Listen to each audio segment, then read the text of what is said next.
علیکم. کل لاہور میں ایک واقعہ پیش آیا جس میں سیف اللہ نیازی پہ عدیل نامی لڑکے نے فائرنگ کی اور وہ سیف اللہ نیازی انسپیکٹر اس دنیا سے چلا گیا. واقعہ اصل میں کیا ہوا کہ وہ موٹر سائیکل بنانے والا عام سا لڑکا جو موٹر سائیکل میکینک تھا اور ادھر ایس جو انسپیکٹر صاحب، ان کے درمیان کیا اصل بات کیا ہوگی. لوگ کہہ رہے ہیں وہ ادھر صفائی کرنے جاتا تھا، ان کے درمیان طلاق کلام ہے، وہ موٹر سائیکل ان سے بنواتا تھا، ان کی ماں بہنوں کو گالیاں دیتا تھا. یہ سب باتیں بس ایسے ہیں. جب تفصیل معلوم کی گئی تو کچھ اور ہوا کہ سیف اللہ نیازی کی میاں والی کا رہنے والا تھا اور وہاں چند اور شوق بھی ہوتے ہیں وہاں کے نوجوانوں کو، وہاں کے آدمی کو. تو وہ کہتا تھا کہ اس لڑکے نے کہا جو پکڑا گیا، اس نے کہا یہ مجھے تنگ کرتا تھا، مجھے ہراساں کرتا تھا. اس طرح کی بھی خبر ہے. تو کیا یہ سچ ہے یا وہ گالیاں گلوچ کرتا تھا اس لیے؟ لیکن اتنے تک ہمیں نہیں جانا چاہیے. ایز اے پاکستانی ہم ویسے بھی ایسے ہو چکے ہیں کہ برداشت ہم میں ختم ہو چکی ہے. کسی نے اگر کسی پہ کسی کا کندھا لگ گیا ہے، کسی کو کسی کا ہاتھ لگ گیا ہے، انگریز لوگ سوری کر کے جان چھڑوا لیتے اور معافی مانگ لیتے، یار آپ کے ہاتھ پہ ہاتھ لگ گیا. وہ کہتے نہیں، وہ انگریز ہیں، ہم مسلمان ہیں، معافی تو ہمیں دینی چاہیے، معاف تو ہمیں کرنا چاہیے. ہم جس نبی کو مانتے ہیں اس نبی کے ماننے والے ہیں جو دشمن کو بھی معاف کر دیتا تھا اور ایسے ایسے دشمنوں کو معاف کیا. حضرت علی کا مشہور واقعہ ہے کہ ایک جنگ میں ایک آدمی نے ان کے چہرے پہ تھوک دیا تو انہوں نے ان کو چھوڑ دیا.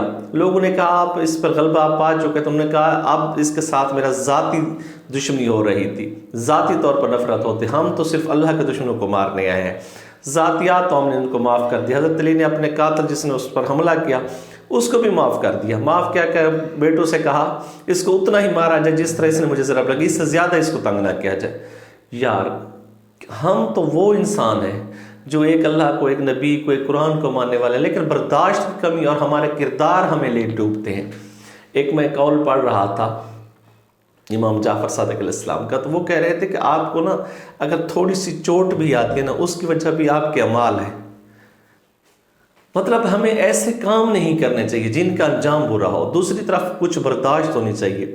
ایک ایسا وہاں اس کے ریکارڈ میں، سیف اللہ نیازی کے ریکارڈ میں یہ بات بھی تھی کہ اس سے پہلے ایک رکشے والے کے ساتھ سامان لادا ہوا تھا، اس پہ رکشے والے میں لوڈ تھا جس میں کچھ نشہ آورہ چیزیں تھیں، نشہ تھا، اس طرح کا کوئی مسئلہ تھا.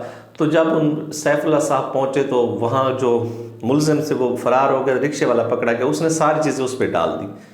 اب مختلف چیزیں ایسے پہلے بھی ہوتے رہی ہیں، اللہ تعالیٰ اس کی بخشش کرے. میرا مقصد یہ تھا، چاہے سیف اللہ کا قصور تھا اللہ اس سے پوچھے گا، قانون اس سے پوچھے گا. مطلب یہ تھا اپنا کردار اتنا صاف ستھرا رکھیں، ڈیوٹی کو ڈیوٹی رکھیں، بدماشی نہ بنیں. اور دوسری طرف ہمیں عام لڑکوں کو جو پاکستان کے نوجوان ہیں، غصہ تو آتا ہے لیکن ایک حد تک جائیں، حد کراس نہ کریں. دین کو بھی دیکھیں، اسلام کو بھی دیکھیں، اپنے پاکستانی ہونے کو بھی دیکھیں.